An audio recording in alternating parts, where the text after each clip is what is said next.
दोस्तों सब्सक्राइब कीजिए competition boss channel को और दबाइए इस नोटिफिकेशन बेल को। जीके, संस्कृत और करंट इश्यूज के हर टॉपिक्स, हर टेक्निक्स और हर टिप्स आपको मिलेंगी सबसे पहले। नमस्कार दोस्तों, आपका फिर स्वागत है यूट्यूब चैनल कंपटीशन बॉस पर और मैं हूं नीतीश। दोस्तों हम पढ़ रहे हैं संधि प्रकरण। मैंने आपको अभी तक पूर्व रूप और पररूप संधि के बारे में पिछले अध्याय में पढ़ाया और आज हम आपको पढ़ाएंगे इसी के आगे प्रकृति भाव संधि। दोस्तों प्रकृति भाव का सीधा सीधा मतलब है जैसा हम उसको संधि को तोड़ते हैं उसी प्रकार उसका रूप लिख दिया जाता है। प्रकृति भाव संधि अपने आप में बहुत महत्व रखती है और इसमें से काफी सवाल कंपटीशन में पूछे जाते हैं। तो सीधा कंपटीशन अप्रोच पे देखने के लिए आइए हम चलते हैं क्लासरूम की तरफ। ओम भूर्भुवः स्वः तत्सवितुर्वरेण्यं भर्गो देवस्य धीमहि धियो यो न प्रचोदयात्। दोस्तों हम पढ़ रहे हैं संधि प्रकरण और इसमें आज हम देखते हैं प्रकृति भाव। अच्छ संधि का ये आखिरी संधि है। इसके तीन भाग हैं, प्लुत प्रकृति भाव, प्रग्रह प्रकृति भाव और सामान्य प्रकृति भाव। इसमें से सवाल ज्यादा नहीं पूछे जाते लेकिन इसमें से बहुत अधिक सवाल पूछे जाते हैं, लेकिन फिर भी हमें इन तीनों को देखना जरूरी है। प्लुत प्रकृति भाव मैंने आपको बताया था, प्लुत जिसको कहते हैं जिसमें कि तीन मात्राएं होती हैं। इसका चिन्ह ये होता है, यानी कि हम इसको कुछ लंबा आलाप लेकर के बोलते हैं, ठीक है। और जहां त्रिमात्रिक होगा वहां अनिवार्य रूप से प्रकृति भाव संधि होगी। इसका उदाहरण देखें हम, ए ही कृष्ण, ए ही कृष्ण। अब देखिए ये प्लुत प्रकृति भाव हमको पकड़ में कैसे आएगा एग्जाम में, कृष्ण के पीछे इस तरह लगा होगा। जहां ये लगा हो आप तुरंत पकड़ ले कि प्रकृति भाव का ये जो उदाहरण है ये उसके अंतर्गत प्लुत प्रकृति भाव है। अत्र गौश चरती, यानी कि हे कृष्ण यहां गाय चरती हैं। तो अत्र कृष्ण, ये इस तरह से प्रकृति भाव जो है यहां प्लुत हो गया है क्योंकि इसके पीछे ये चिन्ह लगा हुआ है। जहां भी ये चिन्ह लगा मिलेगा वहां प्लुत प्रकृति भाव होगा। अब आप ये चीज समझ गए होंगे कि प्लुत प्रकृति भाव क्या होता है, ठीक है। अब हम लेते हैं प्रग्रह प्रकृति भाव। ये बहुत महत्वपूर्ण है, वेरी इंपॉर्टेंट। इसमें से काफी सवाल पूछे जाते हैं। अच्छा मैंने आपको बताया था कि प्रग्रह एक संज्ञा भी है, प्रग्रह एक संज्ञा भी है, जबकि प्लुत एक संज्ञा नहीं है। अच्छा इसमें क्या होता है, इसके आगे स्वर रहने पर अच्छ संधि प्राप्त होनी है, ठीक है, तो उसको प्रकृति भाव हो जाता है। प्रग्रह को मानकर होने वाला जो प्रकृति भाव है वही प्रकृति भाव, प्रग्रह प्रकृति भाव कहलाता है। अच्छा ये कब होता है और इसका सूत्र क्या है? इसका सूत्र सबसे बड़ी बात ये याद रखें आप, ईदुदेनम, ईदुदेनम द्विवचनम, द्विवचनम, ये ध्यान रखना है। द्विवचनम बहुत महत्वपूर्ण है और ईदुदेनम क्या है ये मैं आपको बताऊंगा, ठीक है। प्रग्रहयम, प्रग्रहयम, ईदुदेचम, ईदुदेनम द्विवचनम प्रग्रहयम स्यात्, ठीक है। ये इसका सूत्र है, ईदुदेनम द्विवचनम प्रग्रह्य स्यात्। अच्छा ई और ए, ईदुदेनम मतलब क्या है, ई और ए है ना, इत और ए, तो ये प्रग्रह्य संधि में ये सूत्र लगेगा, ईदुदेनम द्विवचनम प्रग्रह्य स्यात्। अच्छा ये कब होगा, द्विवचन संबंधी इकारांत। एक तो इसमें ध्यान रखो इकारांत है, यानी कि जिसके अंत में इकार आए, ये याद रखना है। दूसरा दीर्घ उकारांत, ये उकारांत है, यानी कि जिसके अंत में दीर्घ उकारांत आए, ठीक है। ये हो गया इत और ऊत, ठीक है ना। और एकारांत, और एकारांत, तो ये तीनों मिलके क्या कहलाते हैं, ईदुदेनम। ईदुदेनम में क्या क्या शामिल है, इकारांत, उकारांत और एकारांत।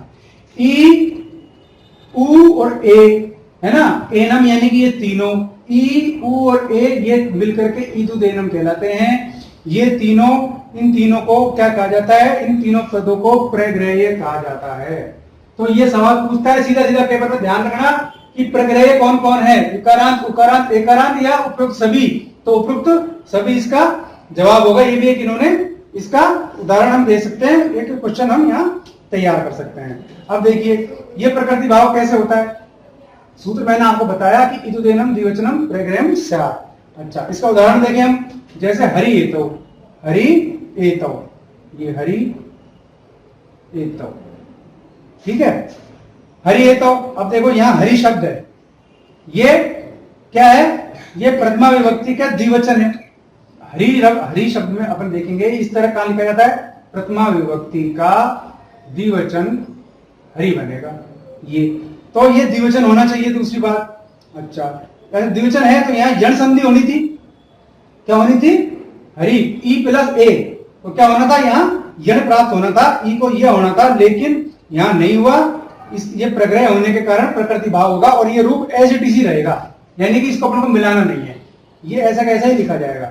इसी प्रकार विष्णु इमौ, ये देखो ये विष्णु भी द्विवचन का रूप है, यहां भी यण संधि होनी थी, लेकिन यहां इस सूत्र से इदुदेनम द्विवचनम प्रग्रहम से इसकी प्रग्रह संज्ञा हुई और ये एज इट इज लिखा जाएगा, यानी कि इसका विच्छेद भी यही होगा और संधि शब्द भी यही होगा। इसी प्रकार गंगे अमु, गंगे अमु, ठीक है, इसी प्रकार गंगे अमु। और इसके अलावा और हम देखें एक उदाहरण इसका, ये चारों उदाहरण आप देख लें। पचेते इमो, पचेते इमो, ठीक है, इनको एज इट इज लिख देते हैं, इनमें संधि कोई सी प्राप्त हो, लेकिन द्विवचन होने के कारण ये जो है प्रकृति भाव संधि ही कहलाएगी। और प्रकृति भाव में ये प्रग्रह प्रकृति भाव का उदाहरण है, ठीक है। अच्छा, कवि इह, अब देखिए ये कवि, अपन अगर कवि ये इस तरह है तो ये द्विवचन का रूप है, ठीक है, तो हम इसको इसी तरह लिखेंगे। जब संधि करेंगे तो केवल इसको मिटा देंगे, कवि धन इह, ठीक है, यही इसका रूप बनेगा। अच्छा, आगे हम देखते हैं, जो है एक सूत्र आता है अदसोमात, एक सूत्र आता है अदसोमात। ये सूत्र क्या कहता है, अदसोमात, सूत्र है अदसोमात। ये क्या कहता है, अदस शब्द से संबंधित मकार के बाद, अदस शब्द से संबंधित मात यानी मकार के बाद दीर्घ ई और दीर्घ उ, दीर्घ ई और दीर्घ उ, अदस शब्द के परे मकार के बाद यदि दीर्घ ई और दीर्घ उ आ जाए, ये देखो ये अदस शब्द का रूप बनेगा अमु, अदस शब्द का रूप है नहीं अमु, और इसका आगे दीर्घ ई या आ, अमु आ सकते, ठीक है ना। ये क्या कहता है कि अदस शब्द के पश्चात मकार के बाद दीर्घ ई अथवा दीर्घ उ रहने पर प्रग्रह हो जाता है, चाहे वचन कोई सा भी हो। अदस शब्द रूपों में भी यदि मैं के बाद अच संधि प्राप्त होने पर प्रकृति भाव ही होगा, अर्थात यह सूत्र केवल अपने और अपने पदों की प्रग्रह संज्ञा करता है। अमु आसाते, ठीक है ना, तो ये रूप अमु आसाते ही रहेगा, प्रग्रह संज्ञा में क्या होगा, अमु आसाते ही रूप रहेगा। ऐसे ही अमी, ये भी अदस का है, अमी ईशे, तो ये भी एज इट इज ही रहेगा, अमी शहरी बनेगा। अमी अध्यापका, वो भी इसी प्रकार रहेगा, यानी कि इसमें रूप आपस में जुड़ते नहीं है, ये प्रग्रह प्रकृति भाव संधि कहलाती है, और ये अदसोमात का उदाहरण है। अब हम देखते हैं सामान्य प्रकृति भाव संधि। सामान्य प्रकृति भाव क्या कहती है कि पद के अंत में स्थित इक, इक क्या है, पद के अंत में स्थित इक, ई उ री और ली, ये इक हैं। पद के अंत में यदि ये आते हैं और उसके आगे असवर्ण अच स्वर आ जाए कोई, उसके आगे क्या आ जाए, अच, है ना। यदि इक के बाद अच स्वर आ जाता है तो विकल्प से प्रकृति भाव हो जाता है, ठीक है। दीर्घ है तो रस हो जाएगा और प्रकृति भाव के अभाव में यथा प्राप्त यण संधि कार्य होगा, जैसे नदी, देखो ये विकल्प से कहता है सामान्य प्रकृति भाव, नदी प्लस अस्थि। प्रकृति भाव अगर अपन रखेंगे तो ये एज इट इज रहेगा, केवल इसमें से ये हट जाएगा, ठीक है, तो ये बनेगा प्रकृति भाव संधि का उदाहरण। अब हम इसको अगर यण संधि बनाएंगे तो इसका रूप बढ़ जाएगा, ई में ई का यण यह होता है ना, तो नद्य, इसमें ये मिला दिया, ये नद्यस्ति, इसका रूप ये बनेगा। तो ये प्रकृति भाव का उदाहरण है, और प्रकृति भाव में सामान्य प्रकृति भाव का उदाहरण है, और ये दूसरा यण संधि का उदाहरण है। यानी कि इस स्थिति में बनेगी तो यण, लेकिन विकल्प से हम प्रकृति भाव भी रख सकते हैं, और प्रकृति भाव में सामान्य प्रकृति भाव ही रहेगा। कब रहेगा, जब इक के आगे अच स्वर आता है। जैसे हम देखते हैं मधु अस्थि, ये मधु, मधु प्लस अस्थि, ठीक है। यदि हम इसका प्रकृति भाव बनाएंगे तो केवल ये हटा देंगे, प्रकृति भाव बनाएंगे तो, और यदि हम इसका यण बनाएंगे तो ऊ के स्थान पर वे हो जाएगा, रूप बनेगा मध्यवस्थी, ठीक है।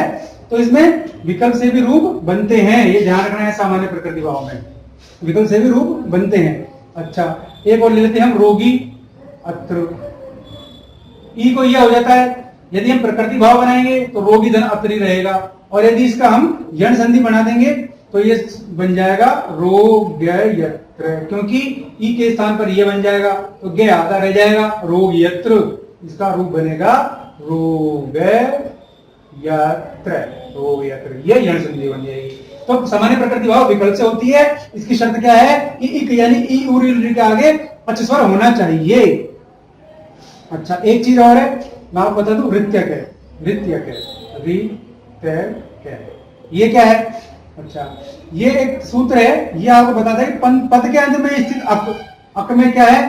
ए ई उ री री, इनका आगे यदि ह्रस्व आकार हो, ह्रस्व रिकार, ठीक है ना, ये ह्रस्व रिकार हो इसका आगे, तो क्या बनता है? देखिए, जैसे ब्रह्म ऋषि, ब्रह्म ऋषि, ये इसमें अक का ए आ रहा है ब्रह्म में, ठीक है ना, ब्रह्मा में अक का ए आ रहा है और ये ह्रस्व रिकार आ रहा है, तो इसमें रूप क्या बनेगा?